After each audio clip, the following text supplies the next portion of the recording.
जयपुर से है, जहां एजीटीएफ का दौसा पुलिस की संयुक्त कार्रवाई। दिल्ली मुंबई एक्सप्रेस वे स्थित भाड़ा रेंज पर ट्रक से बरामद की गई अवैध शराब की 1071 पेटी, 415 चावल के कट्टे की आड़ में हो रही थी अवैध शराब की सप्लाई।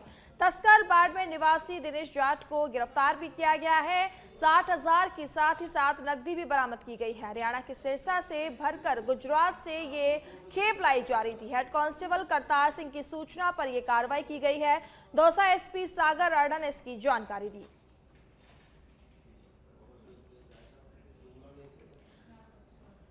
तो चावल के कट्टे की आड़ में हो रही थी अवैध शराब की सप्लाई, जिसका भांडाफोड़ हुआ है। तस्कर बाड़मेर निवासी को गिरफ्तार भी किया गया है।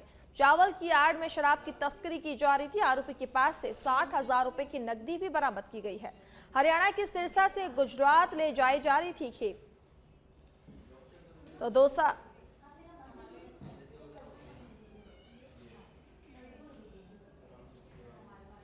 तो खबर झुंझुनू जिले से है, जहां लगातार जारी शीतलहर का असर आमजन के स्वास्थ्य पर साफ साफ नजर आने लगा है, जिससे राजकीय भगवान दास खेतान जिला अस्पताल में मरीजों की संख्या तेजी से बढ़ रही है। कड़ाके की ठंड और सर्द हवाओं के कारण खांसी, जुकाम, बुखार और वायरल संक्रमण से पीड़ित मरीज बड़ी संख्या में अस्पताल पहुंच रहे हैं, जिससे ओपीडी रोजाना 2 से 2,500 तक हो गई है। जिला अस्पताल के पीएमओ डॉक्टर जितेंद्र भांबू के अनुसार शीतलहर के चलते मरीजों की संख्या में वृद्धि हुई है, जिसे देखते हुए अस्पताल में चिकित्सकों, दवाइयों और जांच सुविधाओं की अतिरिक्त व्यवस्था की गई है। वहीं सीएमएचओ डॉक्टर छोटेलाल गुर्जर ने सभी स्वास्थ्य संस्थाओं को आईपीडी मरीजों के लिए कंबल और हीटर की समुचित व्यवस्था के निर्देश दिए गए हैं। चिकित्सकों ने आमजन से ठंड से बचाव, गर्म कपड़े पहनने और स्वास्थ्य समस्या होने पर तुरंत चिकित्सालय सलाह लेने की अपील भी की है। देखो, शीतलहर के मद्देनजर जो ओपीडी में मरीज हैं वो देरी से आ रहे और लास्ट मोमेंट तक आ रहे।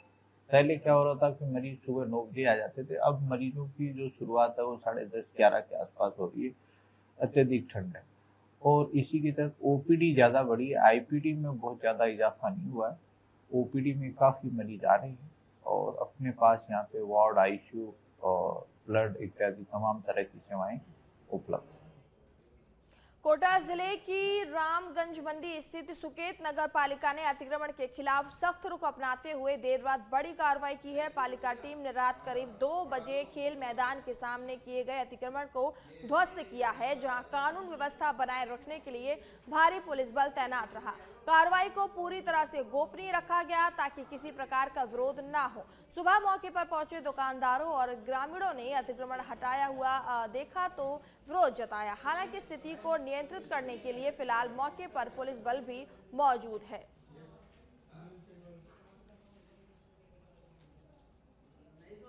तो आप देख सकते हैं कि सुकेत नगर पालिका ने देर रात अतिक्रमण की कार्रवाई की है। खेल मैदान के सामने से ये अतिक्रमण हटाया गया है। खेल मैदान के सामने से अतिक्रमण हटाने के बाद धार्मिक स्थल रामदेवरा में श्रद्धालुओं की सुविधाओं के विस्तार के लिए श्यामा प्रसाद मुखर्जी योजना के तहत करीब 10.5 करोड़ रुपए की विकास कार्य योजना को वित्तीय स्वीकृति मिल गई है। ग्राम पंचायत रामदेवरा के सरपंच समंदर सिंह तनवर के प्रयासों से स्वीकृत इस योजना के तहत सीवरेज समस्या के समाधान, सड़क चौड़ीकरण और आधारभूत सुविधाओं का विकास किया जाएगा। रेलवे स्टेशन से विभिन्न धर्मशालाओं व जैन मंदिर तक दोनों ओर सीवरेज लाइन बिछाई जाएगी और गंदे पानी के शोधन के लिए ट्रीटमेंट प्लांट भी लगाया जाएगा। अतिक्रमण रोकने और आवागमन सुगम बनाने के लिए सड़कों के दोनों ओर 15-15 फीट चौड़ी इंटरलॉकिंग टाइल्स लगाई जाएंगी। इसके अलावा करीब 25 लाख रुपए की लागत से प्रमुख मार्गों पर सीसीटीवी कैमरे भी लगाए जाएंगे और सभी कार्य जिला परिषद जैसलमेर के माध्यम से शीघ्र उच्च गुणवत्ता के साथ शुरू किए जाएंगे। माननीय सांसद महोदय द्वारा जो जैसलमेर में दिशा की बैठक ली गई थी, उस दिशा की बैठक में श्यामा प्रसाद मुखर्जी योजना का भी प्लान बनाया गया था। उसमें सबसे अधिक काम रामदेवरा ग्राम पंचायत को दिए हैं, जिसमें चाहे एसटीपी बनाने का काम हो, चाहे सीवरेज लाइन और इंटरलॉकिंग सड़कें बनाने का काम हो, चाहे रामसरोवर घाट और रामसरोवर घाट के चारों तरफ की सड़क बनाने का काम हो, ये सारा माननीय तो अगली खबर बांसवाड़ा से है, जहां पर बांसवाड़ा के एसपी ग्राउंड में तृतीय जिला स्तरीय खंड खेलकूद प्रतियोगिता का विधिवत शुभारंभ उप महानिदेशक पंजीयन राम अवतार कुमावत ने किया। उद्घाटन अवसर पर उन्होंने खिलाड़ियों और खेल अधिकारियों को खेल भावना, अनुशासन एवं ईमानदारी की शपथ दिलाई और प्रतियोगिता के आरंभ की घोषणा की। प्रतियोगिता में जिले के विभिन्न खंडों से आए खिलाड़ी वॉलीबॉल, क्रिकेट और बैडमिंटन में भाग ले रहे हैं। समारोह के दौरान खिलाड़ियों में खासा उत्साह देखने को मिल रहा है। अपने संबोधन में कुमावत ने कहा कि खेल शारीरिक विकास के साथ साथ अनुशासन, टीम भावना और नेतृत्व क्षमता को भी मजबूत करते हैं। आयोजकों के अनुसार प्रतियोगिता का उद्देश्य ग्रामीण क्षेत्र के खिलाड़ियों को मंच प्रदान कर जिले की खेल प्रतिभाओं को प्रोत्साहित करना है, जिसमें विजेता खिलाड़ियों को सम्मानित भी किया जाएगा। तो वॉलीबॉल, क्रिकेट और बैडमिंटन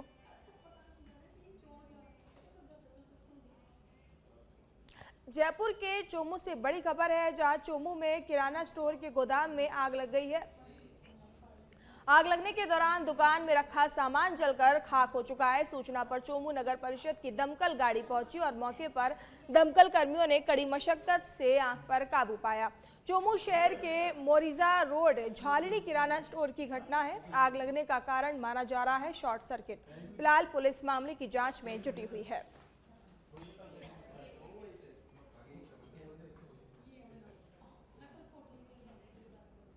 खबर भीलवाड़ा के से है, जहां पर करेड़ा डाक बांग्ला रोड पर अज्ञात लोगों ने बसों और अन्य वाहनों में तोड़फोड़ की है। करेड़ा निवासी प्रहलाद सिंह ने थाने में सूचना दी। पुलिस उपाधीक्षक और ओम प्रकाश सोलंकी ने रिपोर्ट दर्ज करा। अनुसंधान पीड़ित पक्ष ने प्रशासन से अज्ञात लोगों की गिरफ्तारी और सुरक्षा प्रदान की भी गुहार लगाई है। तो पीड़ित पक्ष ने अज्ञात लोगों के खिलाफ गिरफ्तारी की गुहार लगाई है। मुझे जानकारी मिली कि मेरे वाहनों में अज्ञात लोगों द्वारा तोड़फोड़ की गई है, जिसको लेकर मैंने पुलिस उपाध्यक्ष महोदय को रिपोर्ट दर्ज कराई है। मेरी पुलिस प्रशासन से ये गुजारिश है कि अज्ञात व्यक्तियों को गिरफ्तार कर और उनके पोखरण से बड़ी खबर है, जहां चाचा गांव के पास सड़क हादसा हुआ। अनियंत्रित बस ने पुलिस वाहन को टक्कर मारी। हादसे में मोहनगढ़ एसएचओ बाबूराम सहित अन्य कर्मचारी गंभीर रूप से घायल हुए हैं। सभी घायलों का पोखरण चिकित्सालय में उपचार जारी है। प्राथमिक उपचार के बाद सभी को जोधपुर रेफर किया गया है। मोहनगढ़ से पोखरण कानून व्यवस्था को लेकर ड्यूटी पर आ रहे थे सभी। CO Bhavani Singh, Pokhran SHO Bharat Rawat Singh, police आला अधिकारी पहुंचे अस्पताल। घायलों की पूछी कुशल क्षेम और साथ ही पुलिस जाब्ता भी तैनात करवाया गया है।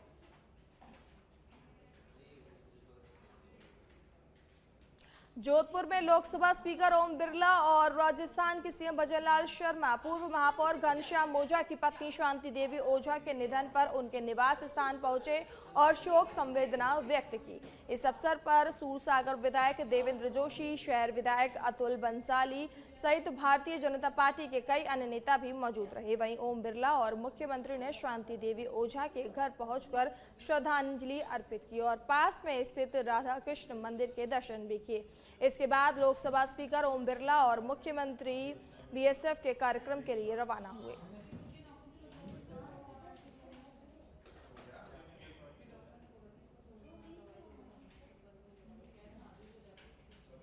तो ओम बिरला और मुख्यमंत्री ने अर्पित की श्रद्धांजलि। पूर्व महापौर घनश्याम ओझा की पत्नी का निधन हुआ था। इसके बाद वो उनके घर पर उनके परिवार से मुलाकात करने गए। लोकसभा स्पीकर ओम बिरला ने भी शोक संवेदना व्यक्त की।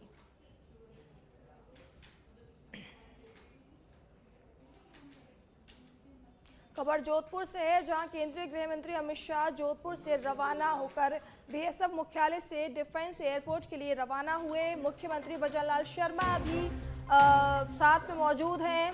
जयपुर में 10,000 से अधिक कांस्टेबल को नियुक्ति पत्र सौंपे जाएंगे। तो आपको बता दें कि केंद्रीय गृह मंत्री अमित शाह जोधपुर से रवाना हो चुके हैं। बीएसएफ मुख्यालय से डिफेंस एयरपोर्ट के लिए रवाना।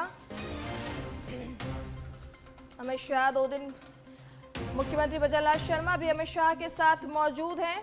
जयपुर में 10,000 से अधिक कांस्टेबल को नियुक्ति पत्र आज सौंपेंगे। तो गृह मंत्री अमित शाह राजस्थान में हैं 2 दिवसीय दौरे पर। और जोधपुर से खबर आपको बता दें, आज जयपुर में 10,000 से अधिक कांस्टेबल को गृह मंत्री नियुक्ति पत्र सौंपेंगे। मुख्यमंत्री भजनलाल शर्मा भी अमित शाह के साथ मौजूद हैं। केंद्रीय गृह मंत्री अमित शाह जोधपुर से रवाना हो चुके हैं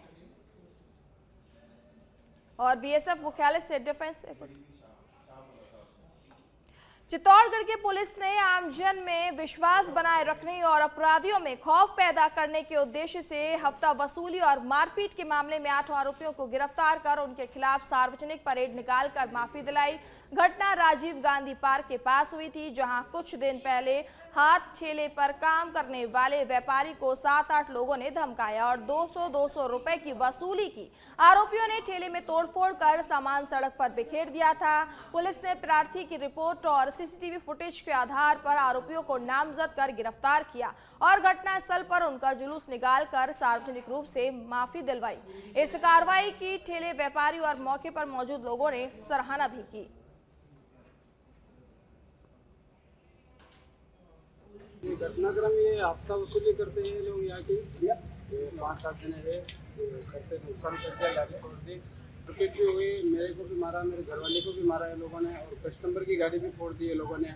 कस्टमर भी डर गए अभी, कस्टमर के डरे से है लोग भी आ नहीं रहे यहाँ पे। ये आसपास के के छोड़े हैं जो 3-4 महीने से उनसे अवैध वसूली कर रहे हैं सभी लारी वालों से।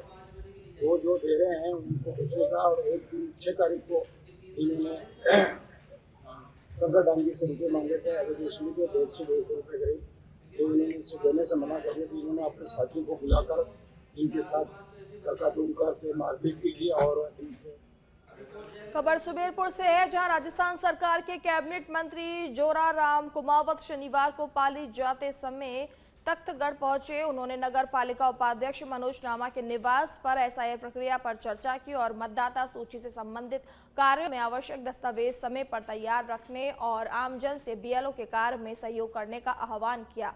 दौरे के दौरान नगरवासियों ने मंत्री से तख्तगढ़ में स्थायी पटवारी की नियुक्ति की मांग रखी, जिसे मंत्री ने गंभीरता से सुनते हुए संबंधित स्तर पर उचित कार्रवाई का आश्वासन दिया। इसके बाद मंत्री ने किसान नेता की माता चेनीबाई और संदीप के पिता छगनलाल मिस्त्री के निधन पर शोक व्यक्त किया और परिजन को सांत्वना दी। इसी क्रम में उन्हें पावा गांव में मंदिर की और कई घरों में हुई चोरी की घटनाओं की जानकारी दी गई, जिस पर उन्होंने थाना अधिकारी शैतान सिंह को शीघ्र खुलासा करने के सख्त निर्देश भी दिए। मतदाता पुनर्निरीक्षण का कार्यक्रम चल रहा है और उस एसआईआर के कार्यक्रम में मतदाता और नए मतदाताओं के नाम जुड़वाने की प्रक्रिया भी चल रही है। कोई जिन मतदाताओं की मृत्यु हो गई उनके नाम कटवाने की भी प्रक्रिया चल रही है और मतदाताओं के नाम में कोई त्रुटि रह गई है, उल्टे सुल्टे नाम लिखे हैं या नाम कोई गलत लिखे हैं, तो उनमें संशोधन करवाने की प्रक्रिया भी चल रही है। ये सरकारी कार्यक्रम है, लेकिन सरकारी कार्यक्रम के साथ में हमारे पार्टी के कार्यकर्ता भी मिल करके सहयोग करें तो निश्चित रूप से कार्यक्रम आगे बढ़ेगा। और एक आज माननीय कैबिनेट मंत्री जी जोराराम जी तख्तगढ़ पधारे थे और सबसे महत्वपूर्ण एसआईआर को लेकर जो कार्यक्रम चल रहा है और उसका पुनरीक्षण का जो कार्य है, तो उसमें जो हमारे BLA 2 लेवल के कार्यकर्ता थे उनसे बैठकर चर्चा की, जिनके नए नाम जुड़वाने हैं, संशोधन करना है, उसके संबंध में विस्तृत रूप से चर्चा करके और दिशा निर्देश दिए हैं कि ये जो सरकारी जो BLA है उनसे आप संपर्क करके उनके साथ मिलकर एक वोटर के बारे में स्थिति स्पष्ट करें कि कोई। खबर झुंझुनू से है, जहां नवलगढ़ उपखंड के दिलसर कला गांव स्थित राजकीय उच्च प्राथमिक विद्यालय भवन को जर्जर बताकर नजदीकी डाबड़ी गांव के विद्यालय में स्थानांतरित करने के आदेशों का ग्रामीणों ने विरोध किया। विद्यालय के स्थानांतरण की सूचना मिलते ही बड़ी संख्या में ग्रामीण स्कूल परिसर पहुंचे और शिक्षा विभाग के अधिकारियों से स्कूल को यथास्थान संचालित रखने की मांग की है। ग्रामीणों का कहना है कि विद्यालय भवन जर्जर नहीं है, बल्कि वर्ष 2002 में बने 2 कमरों की छत से बारिश के दौरान पानी टपकता है, जिसकी मरम्मत कराई जा सकती है। ग्रामीणों ने स्पष्ट किया कि वह स्वयं सहयोग कर विद्यालय के कमरों को शीघ्र मरम्मत कराने को तैयार है, लेकिन गांव का स्कूल किसी भी सूरत में अन्य जगह स्थानांतरित नहीं होने दिया जाएगा। ग्रामीणों ने चेतावनी दी है कि यदि शिक्षा विभाग ने आदेश वापस नहीं लिए तो वे धरना प्रदर्शन और आंदोलन करने को मजबूर होंगे। बारिश के टाइम में बीडीओ ऑफिस से कुछ अधिकारीगण आए थे, तो उस टाइम अच्छी बारिश हो रही थी, तो मतलब सीलन तो मोस्टली कमरों में ही थी और दो कमरों में और बरामदे में पानी भी गिर रहा था। तो उस टाइम वहां से क्या रिपोर्ट गई हमें नहीं पता, पर अभी ये रिपोर्ट आई कि जर्जर भवन दिखा के और डाबड़ी बलौदा सीनियर सेकेंडरी वो कोई भी कमरा जर्जर नहीं है, सिर्फ ऊपर से 2 कमरे टपक रहे हैं, वो भी 2002 के बने हुए हैं वो। बाकी उसके बाद में भी समय समय पर कमरे बने हैं, वो कमरे एकदम अच्छी हालत में हैं और ये भी 2 कमरे जर्जर नहीं है, सिर्फ ऊपर से छत टपक रही है, बस सिर्फ छत टपक रही है। इसका गलती से इसको जर्जर दिखाया गया है और जर्जर दिखाने के बाद इसको डाबड़ी में मर्ज किया गया है, जबकि ये जर्जर कोई भी नहीं है, सिर्फ ऊपर से कमरे टपक रहे हैं। डाबड़ी की यहाँ से खबर धौलपुर से, जहां दिहोली थाना क्षेत्र के सहजपुर गांव में शुक्रवार दोपहर एक दर्दनाक सड़क हादसे में वृद्ध महिला की मौत हो गई। मिली जानकारी के अनुसार मृतका राम कटोरी पत्नी मेघ श्याम शर्मा शुक्रवार दोपहर अपने खेत से लौटकर घर जा रही थी। इसी दौरान सड़क पर पार करते समय डीसीएम ने उसे टक्कर मार दी। हादसे के बाद परिजन घायल महिला को तत्काल मरीना अस्पताल लेकर पहुंचे, जहां चिकित्सकों ने उनकी हालत को गंभीरता देखते हुए जिला अस्पताल धौलपुर रेफर कर दिया, जहां जिला अस्पताल पहुंचने पर मौजूद चिकित्सकों ने राम कटोरी को मृत घोषित कर दिया। वहीं सूचना मिलने पर पुलिस जिला अस्पताल पहुंची और शव को मोर्चरी में रखवाया। पुलिस ने बताया कि परिजनों के आने के बाद शव का पोस्टमार्टम कराया जाएगा। मामले की जांच फिलहाल जारी है।